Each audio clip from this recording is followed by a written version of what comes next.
Assalamualaikum warahmatullahi wabarakatuh.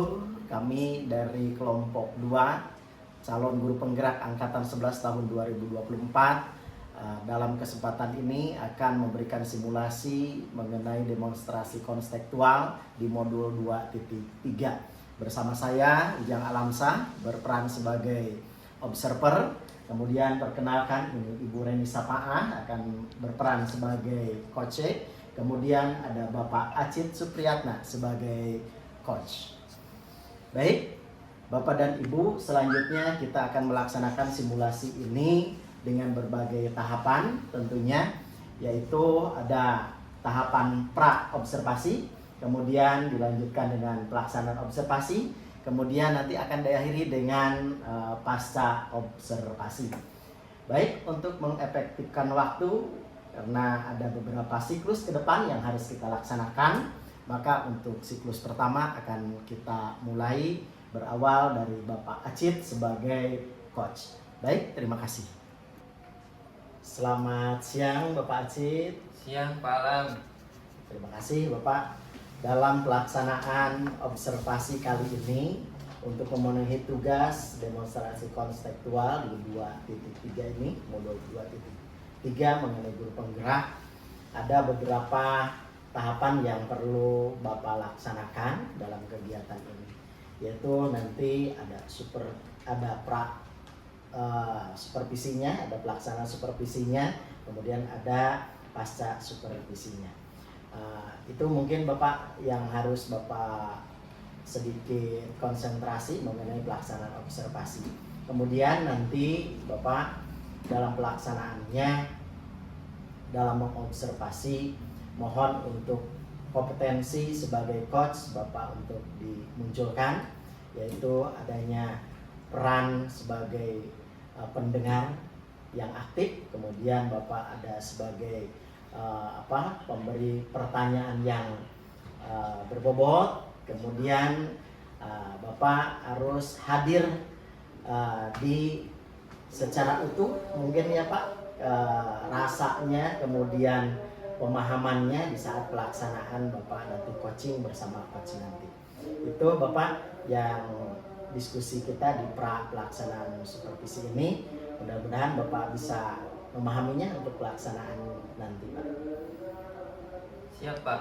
Di sini dari ketiga kompetensi yang Bapak sebutkan tadi, sebenarnya saya juga ingin memunculkan atau mengembangkan kompetensi di antara yang ketiga tersebut. Yang saya ingin munculkan atau saya kembangkan yaitu tentang mengajukan pertanyaan-pertanyaan yang berbobot dan juga sebagai pendengar yang aktif. Baik Bapak Acit, terima kasih. Jangan lupa dalam pelaksanaannya nanti juga coaching Bapak harus tetap konsentrasi dengan alur tirtanya Bapak ya. Nanti alur tirta Bapak kembangkan untuk pelaksanaan coaching ini. Kira-kira bisa dimulai Bapak? Siap Bapak, terima kasih untuk pengarahannya. Nanti saya akan laksanakan untuk coaching selanjutnya. Terima kasih Bapak Acit, selamat bersiap-siap dan selamat untuk mengikuti coachingnya. Terima kasih, nanti kita lanjutkan ke tahap kedua. Selanjutnya untuk ke tahapan berikutnya kita akan melaksanakan bagaimana mengobservasi Bapak Acit dalam melaksanakan coachingnya. Bapak Acit berperan sebagai coach, kemudian Ibu Reni sebagai coachnya. Untuk mengefektifkan waktu tentunya silakan kepada Bapak Acit untuk melaksanakan coaching dan saya akan memandu atau mengobservasi kegiatan coaching Bapak dengan Ibu Reni. Persilakan Bapak. Assalamualaikum warahmatullahi wabarakatuh. Bagaimana kabarnya hari ini Ibu Reni? Waalaikumsalam warahmatullahi wabarakatuh. Alhamdulillah Bapak sehat luar biasa hari ini. Alhamdulillah, terima kasih Ibu sudah datang di sini ingin berdiskusi tentang keluh kesah yang Ibu rasakan. Untuk itu kira-kira tujuan atau apa yang ingin dicapai dalam pertemuan hari ini? Baik Bapak, terima kasih atas waktunya. Bapak sudah meluangkan waktu untuk saya datang menemui Bapak dan bersedia Bapak mendengarkan apa yang menjadi keluhan saya ya Pak ya di sekolah. gini Pak, saya memiliki apa namanya ya, keluh kesah tentang attitude anak-anak di kelas Pak maupun di sekolah. Jadi saya ingin mereka itu memiliki karakter seperti mengucapkan terima kasih, meminta maaf, tolong, dan mengucapkan permisi atau sering kita sebut 4 kata ajaib itu Pak alasannya. Oh, jadi baik ya, terima kasih. Jadi Ibu kesini ingin berdiskusi tentang masalah etika anak-anak di sekolah. Nah, sejauh ini apa yang sudah Ibu lakukan untuk menindaklanjuti atau mengidentifikasi kenapa anak-anak bisa seperti itu? Silakan. Oke Bapak, terima kasih. Jadi apa yang menjadi permasalahan saya sebenarnya dilihat dari ketika perilaku anak di kelas Pak. Ketika mereka menyuruh temannya dengan tanpa mengucapkan tolong, atau setelah diberikan sesuatu mengucapkan terima kasih kepada temannya maupun ibu guru, kadang bu guru ambil itu dong gitu kan, seperti itu. Padahal memang secara etika itu kurang baik. Seharusnya kan anak-anak mengucapkan tolong ibu guru atau tolong teman siapapun itu. Jadi kepada siapapun mereka harus mengucapkan 4 kata ajaib tersebut, sehingga karakter tersebut hanya tidak di sekolah saja Pak. Jadi saya ingin nyampai karakter tersebut dibawa juga ke lingkungan rumahnya dan ke lingkungan masyarakatnya, seperti itu. Jadi baik Ibu. Jadi anak tersebut tidak mengucapkan tolong ketika meminta pertolongan. Nah, identifikasi apa atau penyebabnya apa anak itu bisa seperti itu? Mungkin penyebabnya banyak faktor ya Pak ya yang bisa dilihat dari peristiwa tersebut. Jadi mungkin latar belakang dari keluarga masing-masing kan kita tidak tahu ya Pak ya, apakah di rumahnya mereka sering terbiasa mendapatkan perlakuan seperti itu dari orang tuanya ataupun lingkungan sekitarnya. Kalau kita misalkan membiasakan sebagai orang tua kepada anak mengucapkan tolong ataupun terima kasih, mungkin terbawa di sekolah dan di lingkungannya. Nah mungkin faktor lain juga mungkin penunjangnya banyak. Mungkin yang saya lihat yang pertama itu yaitu dari faktor lingkungan keluarga. Oke, baik Ibu. Jadi bisa jadi itu ya faktornya dari keluarga sendiri atau lingkungannya di rumah. Betul, Nah, Pak. kira-kira apa yang akan Ibu lakukan untuk menangani masalah ini? Seperti ini apa? Baik, Pak. Jadi saya berpikir dan saya selama ini apa ya yang bisa saya lakukan untuk dapat menerapkan sikap-sikap attitude tadi atau 4 kata ajaib tadi terhadap anak-anak. Saya mempunyai rencana, saya ingin membuat simulasi Pak ketika di sekolah. Jadi saya ingin ada di jadwal-jadwal tertentu bahwa kita buat simulasi terhadap anak tersebut, melibatkan ibu guru juga misalkan. Nah, nanti di lapangan atau ada acara-acara tertentu atau kegiatan tertentu, kita sisipkan kegiatan simulasi tersebut. Anak nanti belajar mengucapkan salam, kita buat simulasinya dengan ibu guru, sehingga nantinya kalau anak terbiasa mendapatkan simulasi, mungkin mudah-mudahan dengan harapan bisa menjadi terbiasa, baik itu di sekolah dulu dan harapannya nanti bawa sampai ke rumah. Oke, baik Ibu. Jadi Ibu punya rencana ingin melaksanakan simulasi di sekolah. Pastinya dengan melaksanakan ini ada yang namanya hambatan atau suatu tantangan yang akan Ibu hadapi. Betul, Pak. Kira-kira hambatan dan tantangan apa yang akan Ibu hadapi? Mungkin tantangannya juga saya harus mengajak, yang pertama mungkin saya identifikasi masalah tersebut dengan rekan kerja, dan saya mengajak rekan sejawat saya atau guru-guru yang lain untuk membuat program untuk simulasi ini. Dan tentunya itu kan pasti harus memerlukan waktu ya Pak ya, waktu berkumpul dengan teman-teman, terus bagi kegiatan apa yang akan kita laksanakan untuk simulasi tersebut agar simulasinya itu terlihat menarik dan dapat sampai kepada anak-anak sehingga bisa dilaksanakan seperti itu Pak.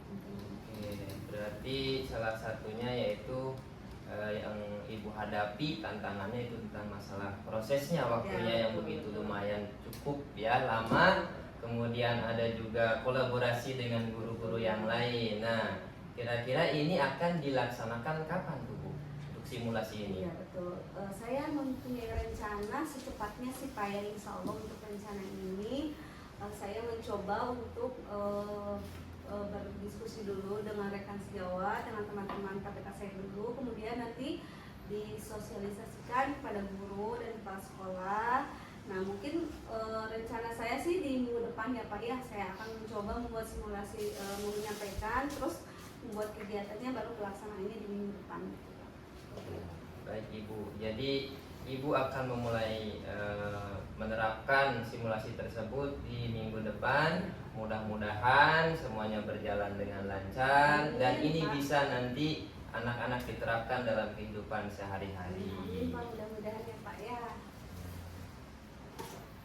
Baik Ibu, kita cukupkan diskusi hari ini. Mudah-mudahan dengan diskusi ini kita bisa membuka ide-ide yang baru dan bisa berjalan dengan lancar, serta memberikan solusi yang sudah Ibu tadi utarakan nanti bisa diterapkan. Terima kasih Ibu. Sama-sama Bapak, alhamdulillah Pak, terima kasih atas dukungannya. Terima kasih juga atas waktunya untuk mendengarkan apa yang menjadi keluh kesah saya. Mudah-mudahan Bapak sehat selalu juga. Terima kasih Ibu. Ya, Bapak. Terima kasih Bapak Acit sudah melaksanakan coachnya, Bapak sebagai coach dan Ibu sebagai coachingnya. Terima kasih sudah berjalan dengan baik untuk di tahap kedua ini. Terima kasih. Baik, terima kasih Bapak Acit. Kita masih di siklus pertama Bapak mengenai observasi coaching supervisi akademik. Bapak sudah melaksanakan coaching tadi, begitu komunikatif sekali Bapak. Kira-kira dalam pelaksanaan coaching ini apa yang merasa Bapak puas dalam pelaksanaan coaching tadi Pak? Baik Pak, yang saya rasakan yang pertama itu ketika berkomunikasi dengan Ibu Reni itu sangat komunikatif dan juga efektif ya. Terus kemudian perasaan saya bisa membantu walaupun hanya dengan secara sharing atau diskusi, jadi bisa memberikan solusi walaupun itu solusinya dari beliau sendiri. Nah, seperti itu Pak. Baik, ternyata perasaan Bapak luar biasa ya Bapak. Kemudian Bapak, ketika Bapak memunculkan rasa kepuasan, tadi ada beberapa kompetensi mengenai Bapak sebagai coach itu dari 3 unsur tadi, apakah merasa terpenuhi atau tidak Bapak? Untuk ketiga kompetensi tersebut, saya ada satu yang kurang bagi saya, kurang puas, yaitu mengajukan pertanyaan-pertanyaan yang berbobot seperti itu. Baik Pak, ya kan ada pertanyaan merasa Bapak kurang puas ya, artinya Bapak kurang mengusulkan pertanyaan yang kurang berbobot. Kira-kira tindak lanjut Bapak selanjutnya ketika menjadi coach itu solusinya seperti apa Pak? Nah, tindak lanjutnya supaya saya bisa lebih baik lagi dalam mengajukan pertanyaan-pertanyaan yang berbobot, saya akan belajar kepada ahlinya yang bisa membuat pertanyaan-pertanyaan yang berbobot dan belajar dari rekan sejawat yang lebih senior dan juga kepada kepala sekolah memberikan solusinya kepada saya.